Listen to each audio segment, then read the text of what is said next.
Hi guys, Henry Neil here, and this is not a review, this is more of my experience with the Infinix Note 7 shared with you.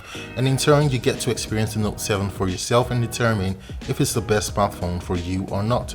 So in this video, you're going to know about everything from gaming to its performance, to the cameras, to the screen, to the software, and many more things to give you the full experience of this phone. This phone is big, even bigger than the already huge Samsung Galaxy S20 Ultra, and I love it. I've been using it for a little under a week now, and damn, it's huge and beautiful. It's got a 6.95-inch display, and I'm very much impressed by this screen, but more on this later. But first, let me show you what you get in the box if you purchase this behemoth. In the box, you get the phone, a transparent TPU case, a SIM ejector tool, a screen protector, a micro USB to USB-A cable, an 18-watt charger, and a pair of earphones. Back to that screen, this phone isn't just called a Note for nothing. It's got a huge 6.95-inch IPS LCD display panel that's capped at 720p. It's a bit of a bummer if you're looking at the numbers, but in reality this display is gorgeous. It's clean, it's bright, it's beautiful. Colors are on the cool side on this display, but it sure looks decent. You've got minimal bezels around that helps in giving you a more immersive experience, and I've been hooked using TikTok on this display. It's got a long 20:9 aspect ratio, which is great for consuming portrait-based video apps and ultra-wide movies. Videos look great here, and this phone would definitely pass for a media-centric device. I would have preferred if it were a 1080p screen, but damn, I'm still impressed with what we have here. Audio was quite loud and clear thanks to the dual speaker included in this one. I was actually comfortable watching a movie and using the external speakers. However, comparing it to the Galaxy S20 Ultra, the S20 Ultra sounds much fuller and bass rich. But then, we're talking about a phone that's less than $200 against a $1,400 smartphone. You'd absolutely be fine with external speakers on this one. This is the perfect phone for social media consumption, as it makes scrolling very easy and comfortable due to its long frame. It is, however, a two-handed phone, and reaching to the top of the phone requires two hands, but if you're going to do that with one hand, then be ready for some gymnastics.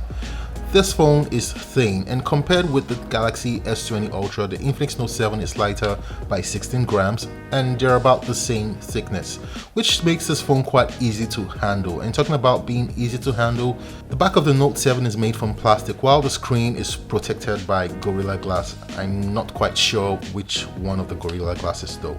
But that plastic bag gives this device some extra grip. But if you're like me and don't know anything about plastic, you know that plastic scratches easily, so you'd be wise to throw on the included TPU case for some added protection. Still on the back of the phone, we have a camera module that's reminiscent of the Nokia Lumia camera modules of years back, or the more recent Nokia 7.2's camera module. Now, I like the design as it doesn't jut out too much from the back of the device and is large enough to eliminate any wobbling when you place the phone on a table. That rear camera module contains 4 cameras comprising of a 48 megapixel main wide-angle camera, a 2 megapixel macro camera, a 2 megapixel depth sensor, and another 2 megapixel dedicated video camera. So first thing, the macro camera on this phone is quite cool. I mean, it actually works. I've used a lot of phones that claim to have a macro camera, yet when you get close to tiny objects, they can hardly focus. The macro camera here gains proper focus at just 2 centimeters, though the images are not great, but it actually works. And besides, macro shots aren't something you'd use a lot on a phone.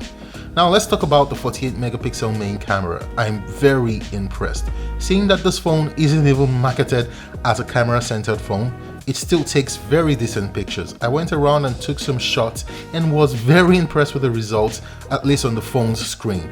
Color reproduction was really good, and overall the images were clear in sufficient lighting.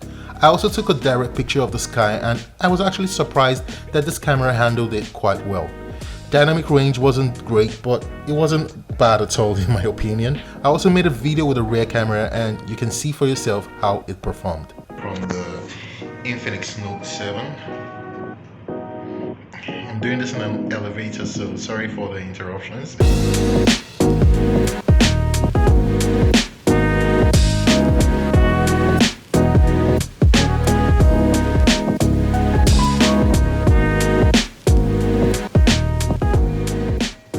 These rear cameras actually surpassed my expectations, saying that this phone isn't camera centered. And for the selfie camera, we have a 16 megapixel hole punch selfie camera that's tucked up at the top left corner of that huge screen. Pictures from this camera were decent, although there's a bit of smoothing going on by default. I tried to turn off the smoothing, but I really couldn't.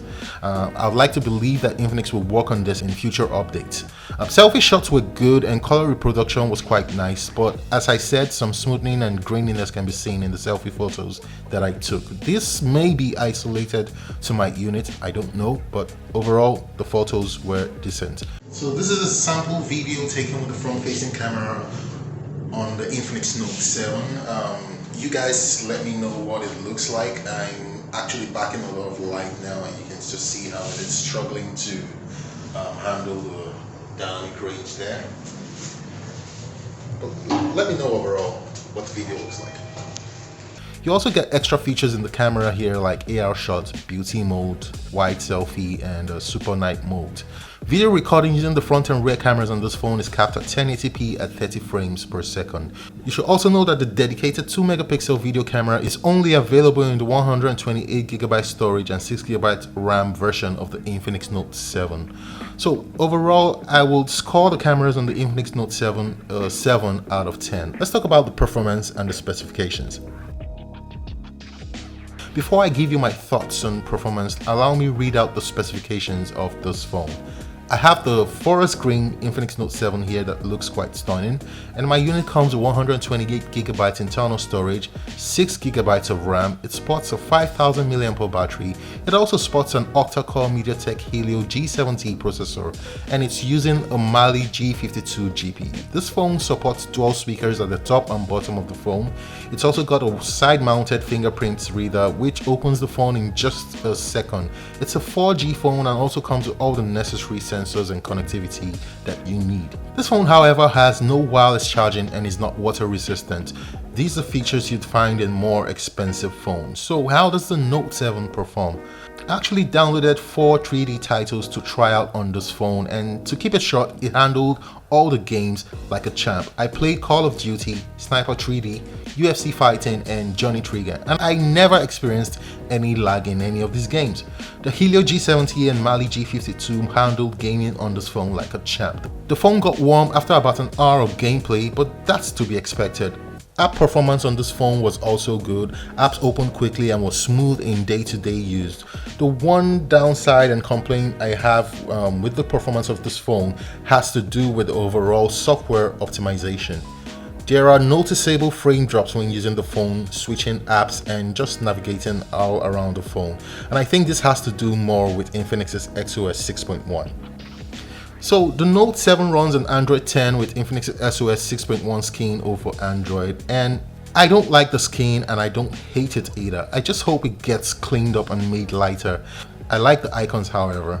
So XOS 6.1 isn't very optimized in my opinion, and it still comes with a ton of bloatware that I hope Infinix cuts down on.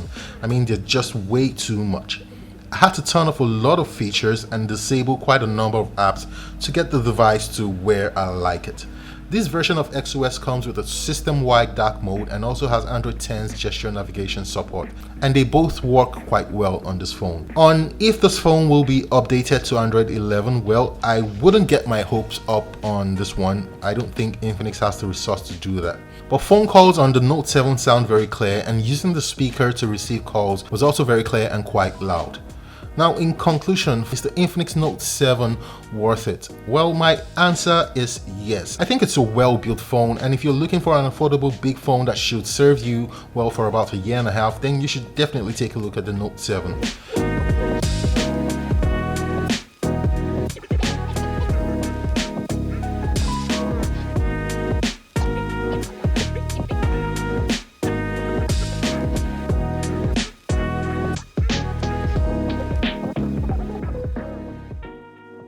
Guys, if you have any questions on the Infinix Note 7, you can leave them in the comment section on this video. Also, hit the like button and subscribe to my channel. It helps me make more awesome video content like this one. Thanks for watching, and I'll see you in my next video.